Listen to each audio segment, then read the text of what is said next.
Oh my goodness. So when I am at the wheel, that is the time that I'm not thinking about anything else.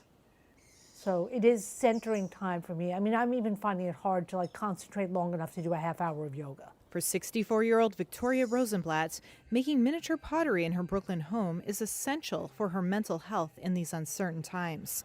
Normally, Rosenblatt would be working on a regular 12-inch wheel at a local ceramic studio, but it's been shut since mid-March. And with the arts falling into the fourth and final phase of the state's reopening plan for the city, it remains unclear when the studio will be back in business. I don't want to see it disappear. I'm still paying my dues.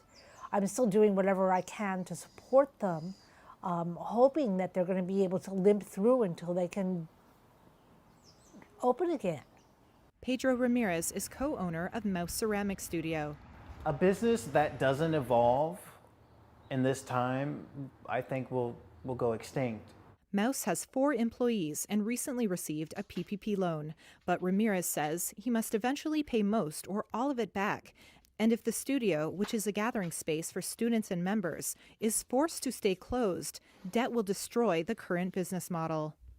It's like a trickle effect. If the bank wants their money, then our landlord wants his money, and we have to pay up even though we're not able to be open. And again, that's why we're moving to online learning, selling online kits, and various other creative ways to use clay and art materials at home. Ramirez is now selling what he calls a quarantine kit, which includes a less than 2-inch wheel to make mini pots at home and handmade tools from chopsticks. He says the demand so far has outweighed his ability to stock it. Tiniest spout. 36-year-old Heidi Wu bought her wheel off eBay in January and has since made dozens of tiny teapots. I also made these little vases that say oof on them. So that's how I was feeling at the time. Wu, who is also taking time off work to heal from brain cancer, says she depends on the meditative quality of her craft. She's in Maine looking after her sick father-in-law while her own parents remain in New York. I can't do anything about the global crisis. I can't even do anything to help my parents. I'm forced to be separate from them, and all I can do is take care of myself. And this mini wheel has offered me a way to take care of myself so that I don't fall into depression right now.